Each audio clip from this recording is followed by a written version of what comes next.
देखिए, जो अपना नया बैच है वो 22 तारीख से स्टार्ट होगा, 22 सितंबर से। Same 7 to 8।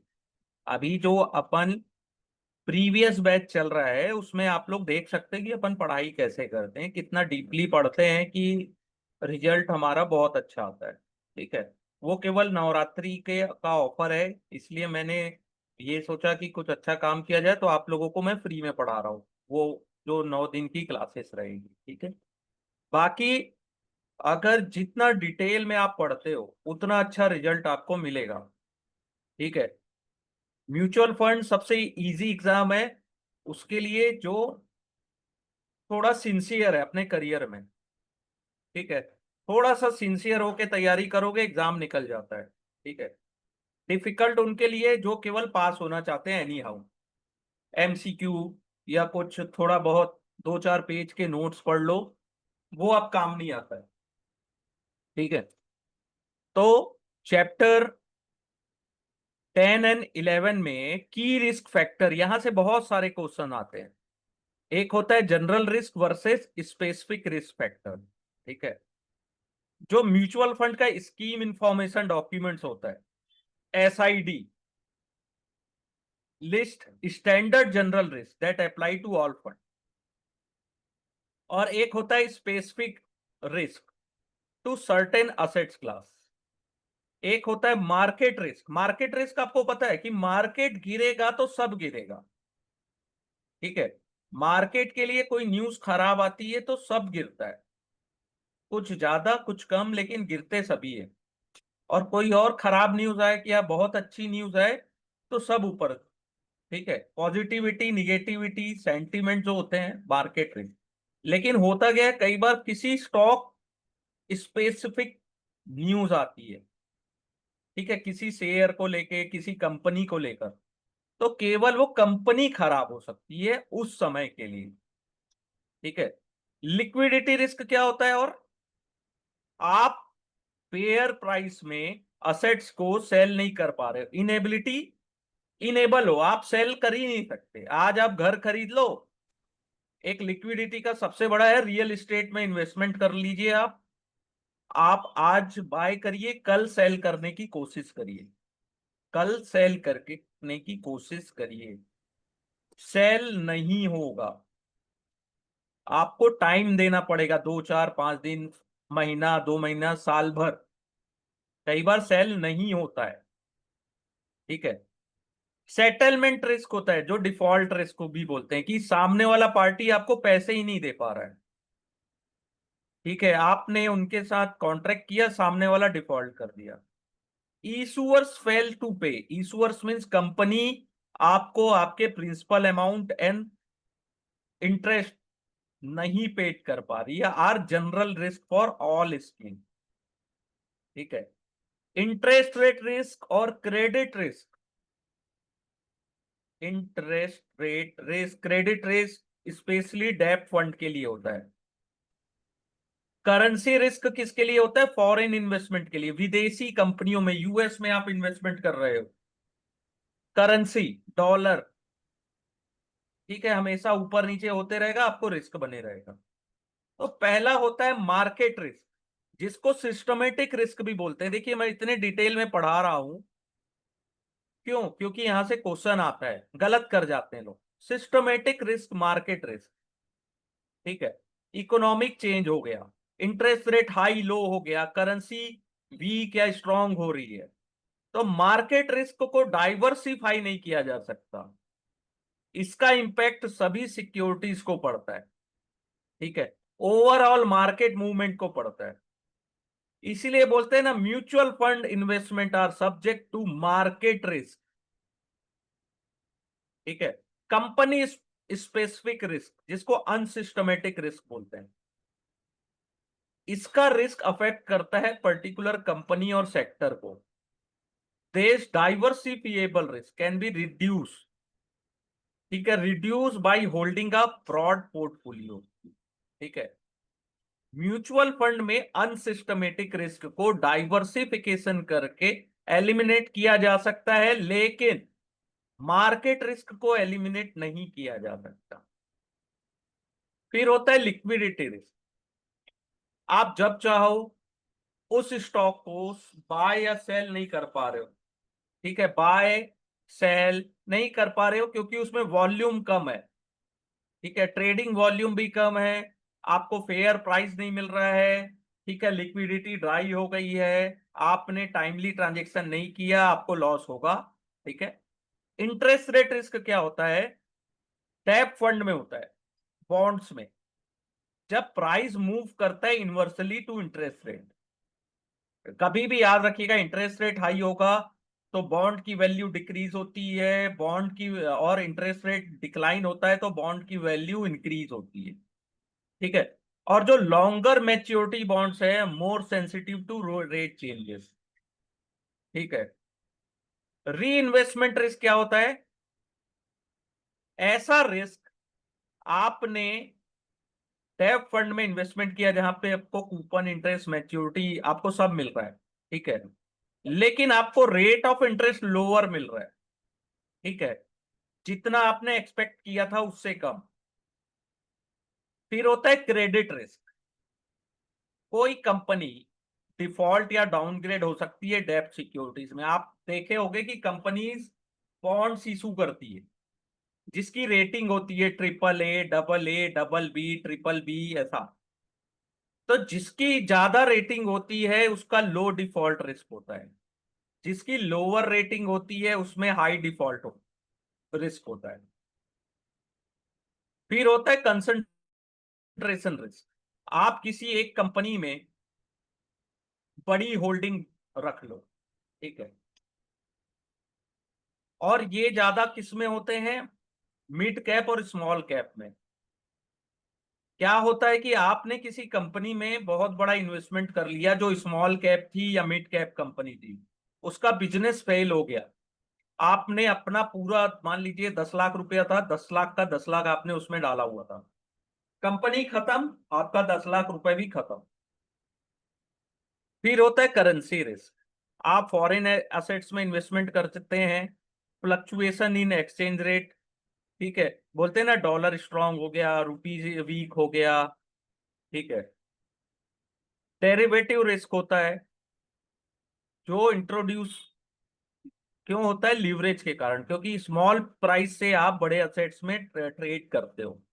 ठीक है, फिर पॉलिटिकल या पॉलिसी रिस्क। गवर्नमेंट की पॉलिसी, टैक्सेशन, रेगुलेशन से क्या होता है? इंपैक्ट पड़ता है मार्केट में और फंड के परफॉर्मेंस। Short selling.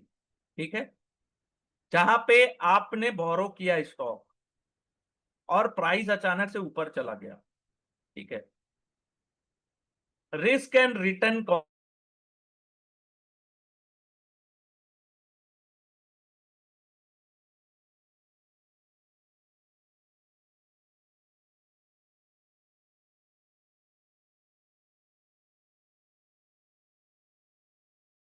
ठीक है, जितना आप रिस्क लोगे उतना ज्यादा आपको रिटर्न मिलेगा। ठीक है, तो जितना एक्सेस रिटर्न जनरेट होगा उसको बोलते हैं risk free rate of rate से, उसको बोलते हैं रिस्क प्रीमियम। ठीक है, जैसे आज एफडी में आपको, बैंक गए, आपने फिक्स डिपॉजिट कर लिया, सर या टी, आवाज रुक जा रही है। हाँ हाँ, आवाज रुक जा रही है। ठीक है, जी। ओके। तो अभी आपको यहां तक का समझ में आया जो अभी मैंने बोला?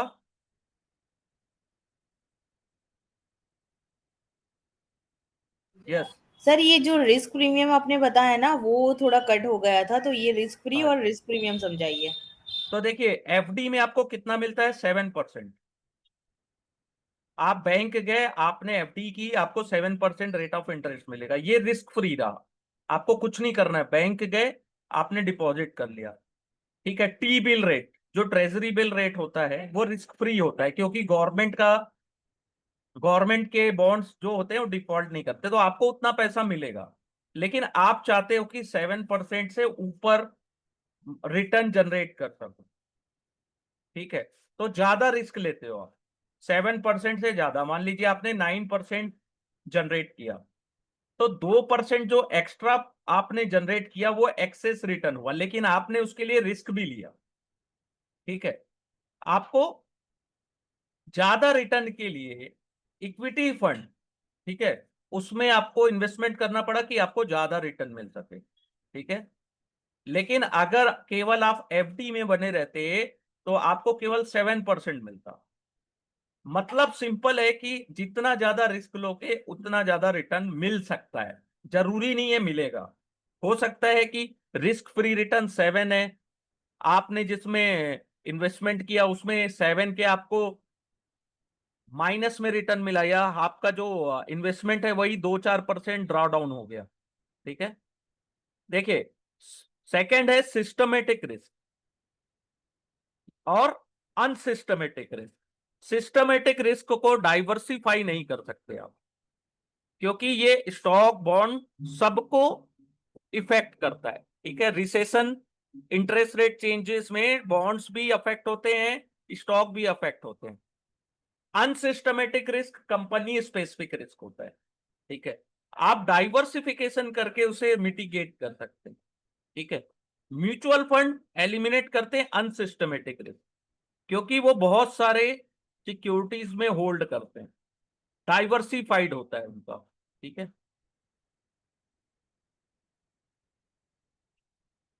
Finance theory stated that investors are only rewarded in expected return for systematic risk, ठीक है, not for idiosyncratic risk that could be diversified।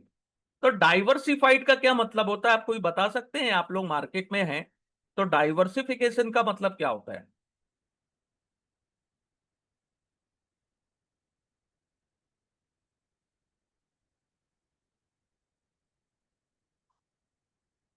Sir जैसे हम असेट अलोकेशन करते हैं वैसे असेट में भी डाइवर्सिफिकेशन जो करते हैं कि लाइक इक्विटी है तो इक्विटी के इनमें भी मतलब हम मल्टी कैप्स है, फ्लेक्सी कैप्स है, तो उनमें भी जो डाइवर्सिफिकेशन होता है। डाइवर्सिफिकेशन का मतलब होता है कि आप किसी एक सिक्योरिटी में इन्वेस्टमेंट ना करके आप 10-12 अलग अलग सेक्टर, अलग अलग असेट्स क्लास की कंपनीज में इन्वेस्टमेंट करें। इसलिए म्यूचुअल फंड में डाइवर्सिफिकेशन से अनसिस्टमेटिक रिस्क नहीं होता है। कोई कंपनी ऊपर जा रही है तो कोई थोड़ा नीचे जा रही है, तो ओवरऑल रिटर्न इनका बेस्ट होता है मार्केट में, तो उसको डाइवर्सिफिकेशन बोलते हैं। जैसे आपने कोई ऑयल ऑयल आईटी सेक्टर की कंपनी ली, किसी में आपने ऑटो सेक्टर की कंपनी ले ली, कोई फार्मा का ले लिया, तो 10-12 ऐसे स्टॉक्स को टोटल इन्वेस्टमेंट करेंगे तो पूरे के पूरे सेक्टर तो खराब नहीं जाते हैं, एक दो सेक्टर खराब जाता है, बाकी में क्या होता है, आपको अच्छा रिटर्न मिल जाता है, ठीक है। लेकिन डाइवर्सिफिकेशन में आप मार्केट क्रैश या इकोनॉमिक क्राइसिस में आप डाइवर्सिफिकेशन से उसको नहीं रोक सकते, ठीक है। तो फंड मैनेजर की क्या स्ट्रेटजीज होती है? सिक्योरिटी सिलेक्शन, ऐसे स्टॉक या बॉन्ड को सेलेक्ट करना जो अच्छा कर रही है, ठीक है, जिनका पुअर प्रोस्पेक्ट है वो खराब। फिर मार्केट की टाइमिंग, आप एक असेट से दूसरे असेट्स में आप शिफ्ट कर रहे हो, तो मार्केट की टाइमिंग, आपकी एंट्री और एग्जिट, आप पीक में एग्जिट करना चाहते हो, ठीक है। अगर आपने यहाँ 100 रुपीज में कोई स्टॉक खरीदा, वो 200 चला गया, तो आपका एग्जिट बेस्ट होता है।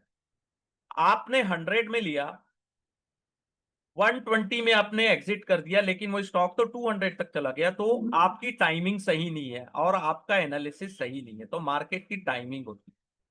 फिर आपने फंडामेंटल एनालिसिस किया, कंपनी की earning, management quality, EPS, P ratio को डिटरमाइन किया, टेक्निकल एनालिसिस को लर्न किया कि स्टडी कैसे करना है, वॉल्यूम पैटर्न कैसे देखना है, ठीक है। तो ये सब रिस्क बना रहता है। एज अ फंड मैनेजर आपको फंडामेंटल, टेक्निकल, टाइमिंग और असेट्स के सिलेक्शन के लिए बहुत मेहनत करनी है, ठीक है। Yes, any questions? देखिए, म्यूट कर लीजिए अगर आपके पास क्वेश्चंस ना हो, ठीक है। Mutual fund of pass, fix deposit दो गारंटी देता है, ठीक है, लेकिन फिक्स डिपॉजिट आपने कौन से बैंक में किया है? आजकल तो बैंक भी डूब जाते हैं ना, तो क्रेडिट रिस्क वहां भी होता है, लेकिन सेफ है, ठीक है। लेकिन होता क्या है, आपको मार्क फिक्स डिपॉजिट या रिस्क फ्री रिटर्न से ज्यादा रिटर्न जनरेट करना है तो आप म्यूचुअल फंड की सहायता लेते हैं, ठीक है, लेकिन कोई गारंटी नहीं हो, ठीक है। तो इन्वेस्टमेंट रिटर्न को कैसे मेजर करते हैं, तो पहला होता है एब्सोल्यूट रिटर्न, ठीक है। जैसे आपने किसी स्कीम की एनएवी, जिसमें 12 रुपए में आपने इन्वेस्टमेंट किया, 15 रुपए में आपने एग्जिट किया, ठीक है। 12 में इन्वेस्टमेंट, 15 में एग्जिट, ठीक है। तो सिंपल रिटर्न क्या हुआ, 15 - 12, तो कितना हुआ, 3, ठीक है। 15 - 12, 3, यहाँ पे ये गलत लिखा हुआ है 25, ठीक है। तो 12 महीने कितना हुआ आपका रिटर्न, कोई बता सकता है, ये 25 गलत लिखा है, कितना हुआ रिटर्न, 12 में खरीदा, 15 में आपने सेल कर दिया, कितना आपको मिला रिटर्न,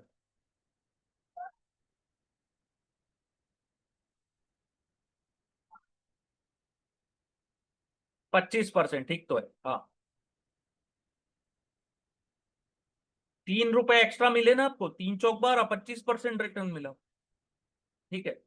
एनुअलाइज रिटर्न ये हो गया एक एब्सोल्यूट सिंपल रिटर्न, आपने कब खरीदा कब बेचा उसका यहाँ पे जिक्र नहीं है, ठीक है। एनुअलाइज रिटर्न में आपने 6 मंथ में या पर्टिकुलर उस ईयर में कितना जनरेट, उसे एनुअलाइज रिटर्न बोल, ठीक है। पर्टिकुलर ईयर में आपने कितना जनरेट, ठीक है। फिर होता है compound return, compound annual, CAGR बोलते हैं ना अपन। इनिशियल वैल्यू क्या थी आपके और एंडिंग वैल्यू क्या है ओवर द पीरियड, ठीक है। तो जैसे 1,000 रुपए ग्रो किया 4,000, ठीक है, 1,000 ग्रोथ करके 4,000 हो गया 2 साल में, ठीक है। तो कितना रिटर्न हुआ, फर्स्ट ईयर कैसे हुआ, 100%, 1,000 का 2,000 हुआ, 2,000 का 4,000, तो 100% रिटर्न हुआ। Total return with dividend, dividend आपको एनएवी तो बढ़ के मिली, साथ में एक्स्ट्रा डिविडेंड भी मिला, तो डिविडेंड को भी कैलकुलेट करना है, ठीक है। केवल एनएवी आपको दिख रही है कि आपने एनएवी में इतना रिटर्न आपको मिला, लेकिन डिविडेंड भी मिला, ठीक है।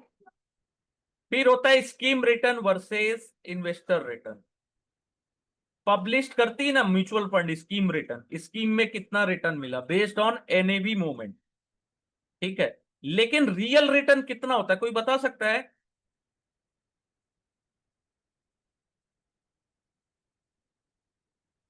आपको मार्केट में दिखता है ना म्यूचुअल फंड के स्कीम के रिटर्न्स बताता है सर कि, जो इन्फ्लेशन का मतलब जो होता है वो रियल रिटर्न? नहीं नहीं नहीं, हाँ वो भी होता है, लेकिन यहाँ पे अपन टैक्स की बात कर रहे हैं और एग्जिट लोड की बात कर रहे हैं।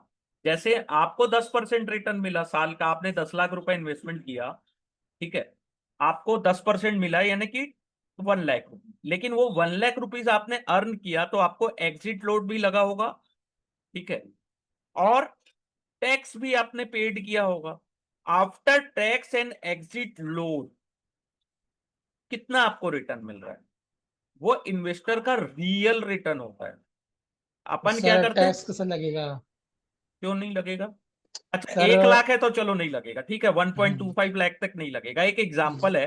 मान लो जी 5 लाख रुपए आपको रिटर्न मिला, मैं बोल रहा हूं कि आपने 10 लाख रुपए इन्वेस्टमेंट किया था, जिसकी वैल्यू आज 15 लाख हो गई, हम्म, आपने 1 साल के भीतर में, तो 5 लैक्स में आपको टैक्स नहीं लगेगा, 5 लैक्स में आपको टैक्स, तो रियल रिटर्न कितना हुआ, कम हो गया ना टैक्स देने के बाद।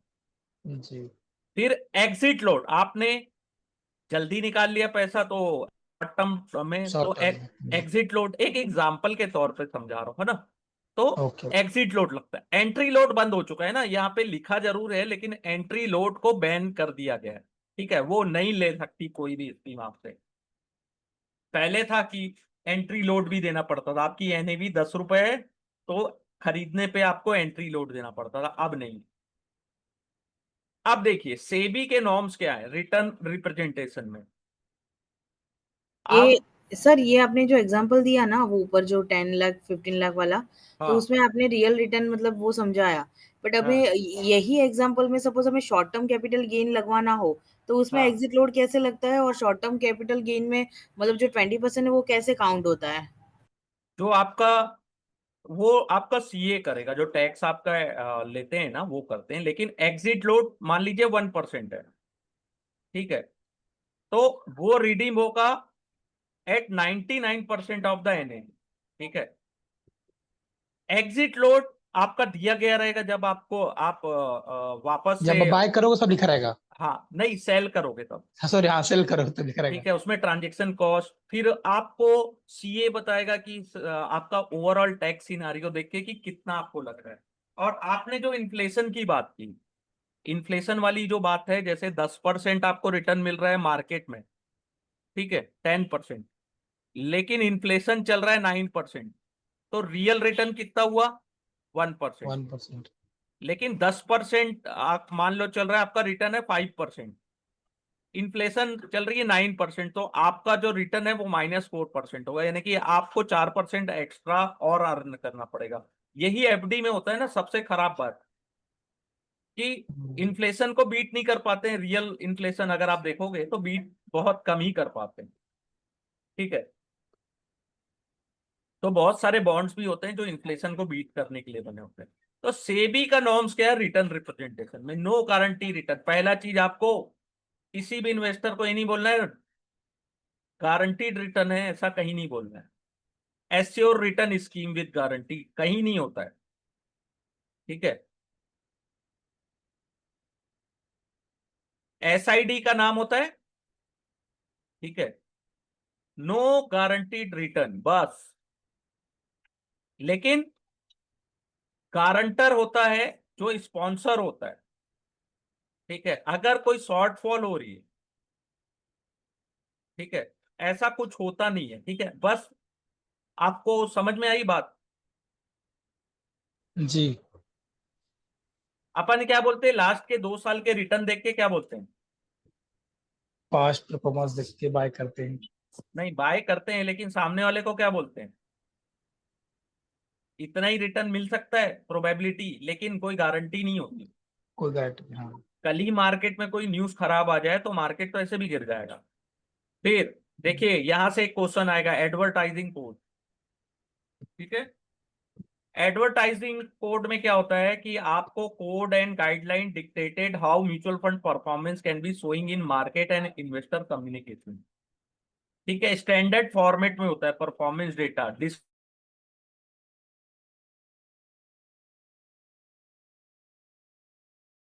शो करना है 1 ईयर, 3 ईयर एंड 5 ईयर का return since Inception return against the benchmark, ठीक है। फिर आपको जो स्टैंडर्डाइज कैलकुलेशन करना है वो सीएजीआर में करना है, एनुअलाइज, ठीक है। For period less than 1 year fund must not annualise the return, ठीक है। आपको परफॉर्मेंस का टोटल रिटर्न इंडेक्स बेंचमार्क से इंश्योर करना है फेयर कंपैरिजन। ऐसा कोई करता है क्या? आजकल तो लोग बोल देते हैं ये क्या है सर, मार्केट तो बहुत आगे जाएगा, ऐसे करके इन्वेस्टमेंट करवा लेते हैं, लेकिन असलियत बताना जरूरी। टीआरआई का फुल फॉर्म आता है total return index mandate. Effective कब से हुआ? 2018, ठीक है। सेबी ने मैंडेट किया all scheme benchmark to be total return instead of price return, ठीक है। प्राइस रिटर्न इंडेक्स क्या रिफ्लेक्ट करता है? Only price change of constituent. TRI क्या करता है? इंक्लूड करता है reinvestment of dividend and interest, ठीक है। म्यूचुअल फंड स्कीम में रिटर्न इंक्लूड होता है डिविडेंड, ठीक है। Comparing them against TRI is fair apple to apple comparison. TRI का मतलब क्या होता है? एक एप्पल को कंपेयर कर रहे हैं एप्पल के साथ, ऑरेंज के साथ कंपेयर नहीं कर रहे, ठीक है। इसका फुल फॉर्म आता है, बहुत इजी क्वेश्चंस आते हैं, है ना। इसको डिटेल में पढ़िए वर्कबुक से, ये नोट्स मैं आप लोगों से शेयर कर दूंगा, इसको बाद में पढ़िएगा, आपके पास समय है तो डिटेल में पढ़िए। Risk composite benchmark performance, particular TRI value of index was not available for older period. ठीक है, तो आपको बेंचमार्क के साथ कंपेयर करना है। ठीक है, रिस्क मेजर एंड इंडिकेटर, पहला वेरिएंस एंड स्टैंडर्ड डेविएशन। ठीक है, variability of fund return is की रिस्क मैट्रिक। वेरिएंस का क्या मतलब है कि how much periodic return daily weekly fluctuate around there average, अपने एवरेज परफॉर्मेंस से कितना फ्लक्चुएट हो सकता है। स्टैंडर्ड डेविएशन क्या होता है, square root of variance, percentage term में बताता है, and is more intuitive use to gauge volatility. Higher standard deviation means higher risk, more volatile. ठीक है, swing more widely around its means more return. Standard deviation measure करता है total risk को। ठीक है, इतना ही पूछता है। ठीक है, बीटा क्या करता है, beta come from capital asset pricing model, measure of fund sensitivity to market movement. अगर बीटा 1 से ज्यादा है, ठीक है, तो अगर मार्केट ऊपर और नीचे जाता है तो वो मार्केट 1% जाएगा तो वो भी 1% ऊपर जाएगा।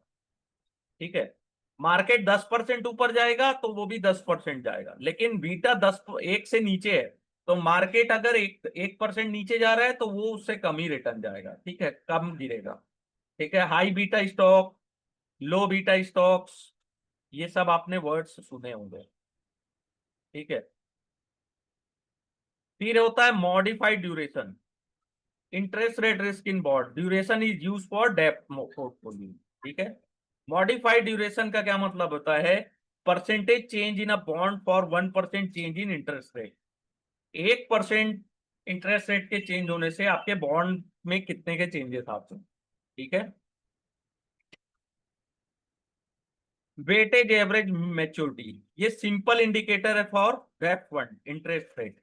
ठीक है, it is the average time to maturity of all bond in the portfolio. ठीक है, जैसे हायर WAM किसके लिए लॉन्गर होता है, हायर इंटरेस्ट रेट रिस्क के लिए। ठीक है, क्रेडिट क्वालिटी आपको पता है, AAA, AA, BBB। तो जितनी ज्यादा ग्रेडिंग अच्छी होगी बॉन्ड्स में डिफॉल्ट का रिस्क कम होगा। ठीक है, एनी क्वेश्चंस? सर ये जो वेटेड वाला था वो समझ नहीं आया। वेटेज वाला मीन्स ये वाला, ये देखिए, इसमें क्या, interest rate risk, average time to maturity, कितना टाइम बचा है उसके अकॉर्डिंग। जितना ज्यादा वेटेज एवरेज मेच्योरिटी होगी उसमें उतना ही ज्यादा रिस्क होगा। मींस जिसका मेच्योरिटी लॉन्ग होगा बॉन्ड्स का उसमें रिस्क ज्यादा होगा। ठीक है, जैसे एक फंड है with 70% in a 4 year bond and 30% in a 1 year bond, WAM। ठीक है, तो टोटल कितना आ रहा है, 3.1 ईयर। ठीक है, तो 3.1 year will more fluctuate than 1 year with 1.5 year if interest rate थी। जितना लॉन्गर पीरियड ऑफ बॉन्ड्स होगा वो ज्यादा फ्लक्चुएट होगा इंटरेस्ट रेट के ऊपर और नीचे होने। क्लियर? जैसे एक बॉन्ड है जो 5 साल का है, मैच्योरिटी उसका 5 ईयर के बाद का है। ठीक है, बॉन्ड इंटरेस्ट रेट अभी डिक्लाइन होगा तो सबसे ज्यादा सेंसिटिव उसी में आएगी सेंसिटिविटी, जो अभी पास का है ना उसमें नहीं आएगा, उसमें भी आएगा लेकिन कब आएगा। क्लियर?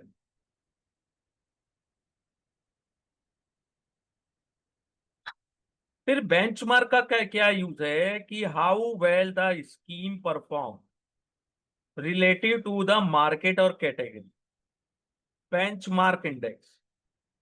ठीक है, जैसे निफ्टी को मानते हैं ना बेंचमार्क, कि bench large cap equity funds में बेंचमार्क निफ्टी 50 को मानते हैं। अगर निफ्टी 10% दे रहा है रिटर्न ईयरली और आपका बेंचमार्क, आपका जो फंड है वो 8% दे रहा है, मीन्स आपका परफॉर्मेंस खराब है। ठीक है, आपकी asset allocation strategy, investment objectivity आपकी खराब है, यानी कि आप अच्छा नहीं करते। अप्रोप्रिएट बेंचमार्क आपको चूज करना होता है, वो भी डिस्क्लोज किया जाता है एएमसी एंड ट्रस्टी के द्वारा। ठीक है, बेंचमार्क आपको सेलेक्ट करके एसआईडी फॉर्म में मैंडेट लिखना पड़ता है, डिस्क्लोज करना पड़ता है। ठीक है, इक्विटी सेक्टर्स के लिए कौन होते हैं? निफ्टी। ठीक है, बैंक फंड के लिए बैंक निफ्टी। ठीक है, डाइवर्सिफाइड फंड के लिए बीएससी सेंसेक्स, एनएससी 50, बीएससी 500। वो भी बेस्ड करता है कि आप लार्ज कैप फंड को लिए हो कि मल्टी कैप लिए, उसके अकॉर्डिंग आप चूज कर सकते हो। टैप फंड में कौन होता है benchmark? T bill index 91 days. Long term के लिए CRISIL short term bond fund index, CRISIL composite bond index, Nifty 10 year government security index. ये आते हैं क्वेश्चन, इसको एक बार अगर आपने पढ़ लिया तो आपसे बन जाएगा, वरना क्या होगा, नहीं बनेगा आपके क्वेश्चन। आप फिर वही है कि हिट एंड ट्रायल में आप, कोई भी कर लेता है वो हिट एंड ट्रायल में, लेकिन यहां से ये सब क्वेश्चन तभी आपसे बनेंगे जब आपने अच्छे से स्टडी की होगी। ठीक है, परफॉर्मेंस क्या होता है? 1 ईयर, 3 ईयर और 5 ईयर, ये 3 साल का ही परफॉर्मेंस होता है, 1, 3, 5। ठीक है, जैसे गोल्ड प्राइस है, अदर स्कीम में गोल्ड प्राइस का इंडाइसेस है, तो गोल्ड गोल्ड ईटीएफ को गोल्ड प्राइस इससे ही करोगे। इंटरनेशनल यूएस मार्केट के फंड है तो वहां के इंडेक्स से आप कंपेयर करोगे। ठीक है, अब देखो ये भी आता है, अभी मेरे को सर ने बताया था, शार्प रेशो जो होता है, ठीक है, परफॉर्मेंस मैट्रिक्स में popular measure of risk adjusted return. ठीक है, कितना एक्सेस रिटर्न फंड ने जनरेट किया per unit of total risk, कितना रिस्क लिया आपने और कितना आपने अच्छा रिटर्न जनरेट किया। जैसे higher Sharpe means better risk adjusted performance. ठीक है, fund is delivering more return per volatility. Lower means low return. फिर ट्रेनोर रेशो होता है, इसमें बस ये जो लाइन मैं बता रहा हूं इसको याद रखिएगा। ट्रेनोर रेशो में रिस्क एडजस्टेड मैट्रिक। ठीक है, बट यहाँ पे बीटा का यूज होता है इंस्टेड ऑफ स्टैंडर्ड डेविएशन। ठीक है, शार्प रेशो में स्टैंडर्ड डेविएशन का यूज होता है, ये याद रखिएगा। ये जो पॉइंट बता रहा हूं, भले ही आप डिटेल इसको पढ़ो, आपको नहीं समझ में आए, लेकिन इतनी चीजें समझ में आनी। ट्रेनोर में बीटा का यूज होता है। अल्फा या जेंसेन अल्फा में fund manager excess return above what CAPM would predict. ठीक है, तो यहाँ पे actual return, fund actual return and expected return based on beta and market performance, ये आता है जितनी चीजें मैंने बताई आपको। ठीक है, ट्रैकिंग एरर क्या होता है? कोई बता सकता है ट्रैकिंग एरर क्या है?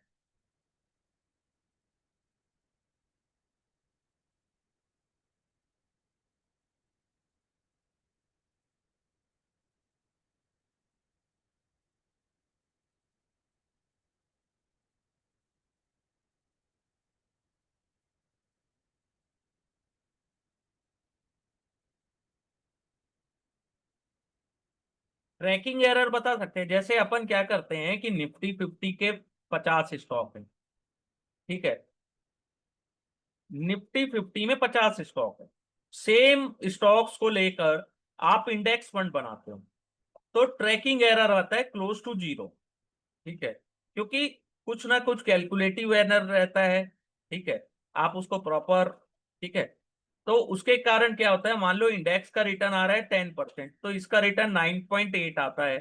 ठीक है, आउट परफॉर्म है, तो इसको ट्रैकिंग एरर बोलते हैं। सेम आप कैलकुलेट करके सेम इंडेक्स फंड बनाएंगे तो थोड़ा सा ट्रैकिंग एरर आता है। ठीक है, क्लियर? ट्रैकिंग एरर देखो, volatility of fund return, fund ने कितना रिटर्न दिया 10, बेंचमार्क ने दिया 11 तो -1।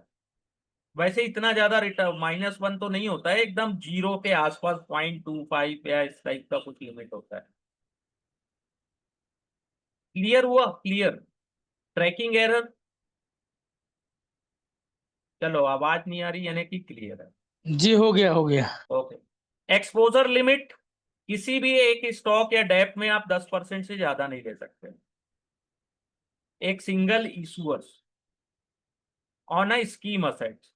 ठीक है, क्योंकि अगर एक इशूअर डिफॉल्ट किया तो आपका 10% से ज्यादा का रिस्क नहीं होगा। ऑल्सो लिमिट है सेक्टोरल एक्सपोजर में 25%, आईटी कंपनी में 25% से ज्यादा नहीं ले सकते। ठीक है, या फार्मा कोई भी सेक्टर में आप ले रहे हो। Limit on cash holding. ठीक है, equity scheme must invest at least 65% in equity. Sir ये मोस्ट आईएमपी सर। है ना, ये 65% वाला आता है ना। हाँ, देखिए आप नहीं ही सर, ने बता दी। वो क्या बोलते हैं, सिंगल इश्यूअर हाँ 10% और अदर सेक्टर या कुछ भी होता है तो 25%, 25%। हाँ, और ये 65 भी इंपॉर्टेंट। 65%। हाँ हाँ। ठीक है चलो। रिडेम्पशन गेट, टेम्पोररी सस्पेंशन, अगर to protect investor during extreme market stress, SEBI allow करती इंपोज रिस्ट्रिक्शन ऑन रिडेम्पशन। आप रिडीम नहीं कर पाओगे, इसको गेटिंग भी बोलते हैं।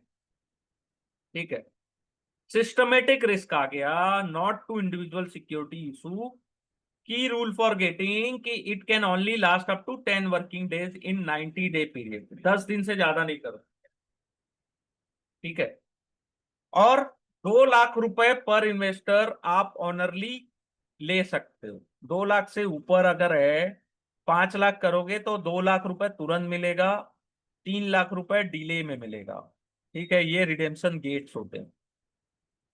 मार्केट में कोई बहुत बड़ा फेल्यूलर आ गया कि कोई हाहाकार मच गया है, ठीक है, जैसे कोई बड़ा वॉर हो गया, कुछ भी एक्सट्रीम कंडीशन में।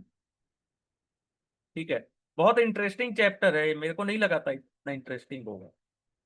साइड पॉकेटिंग क्या होता है कि इन दिसंबर 2000 सेबी ने परमिट किया creation of segregated portfolio in case of credit event in debt fund. ठीक है, अगर कोई बॉन्ड डिफॉल्ट करता है या डाउनग्रेड हो जाता है जंक में, जंक किसको बोलते हैं? जंक बॉन्ड्स, जो सबसे खराब रेटिंग के जो बॉन्ड्स होते हैं। ठीक है, तो the fund can separate the that is this stressed asset into side pocket. ठीक है, existing investor get a equal portion of unit in the segregated portfolio. ठीक है, which hold the illiquid and default asset. ठीक है, main जो portfolio अच्छा चल रहा है वो अच्छा चलेगा, लेकिन जो जंक बॉन्ड है उसके लिए अलग से एक सेग्रीगेटेड पोर्टफोलियो बना दिया जाए। ठीक है, इन्वेस्टर से कम्युनिकेशन कैसे करना है, डिस्क्लोज करना है स्कीम का परफॉर्मेंस, पोर्टफोलियो डिटेल, एसआईडी फिर आ गया। देखिए एसआईडी हर बार आ रहा है तो एसआईडी को अच्छे से पढ़ना है।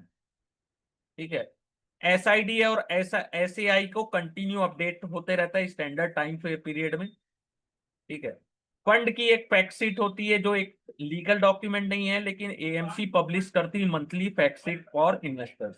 ठीक है, रिस्कोमीटर पता है आपको? रिस्कोमीटर से आता है क्वेश्चंस। रिस्कोमीटर का मतलब है कि लो रिस्क है, लो टू मॉडरेट है, हाई वेरी हाई। ठीक है, तो रिस्कोमीटर से पता चलता है। ठीक है, फिर अदर डिस्क्लोजर, ठीक है, वो सब हाफ ईयरली 2 ईयरली, लेकिन जो मेन है ये रिस्कोमीटर और ये एसईआई और SID. Higher high yield effect and exam point के लिए क्या है? Standard risk factor, mutual fund का जो रिटर्न है। ठीक है, benchmark must be TRI, diversification, risk measure rules. ठीक है, क्रेडिट प्रोविजन जो गेटिंग के बारे में बताया, परफॉर्मेंस डिस्क्लोजर, म्यूचुअल फंड सही है। ये आता है क्वेश्चन टैग लाइन वाला, म्यूचुअल फंड सही है वाला आता है। ठीक है, भूलना मत। तो अच्छे से पढ़ लो, और कोई क्वेश्चंस है इससे रिलेटेड या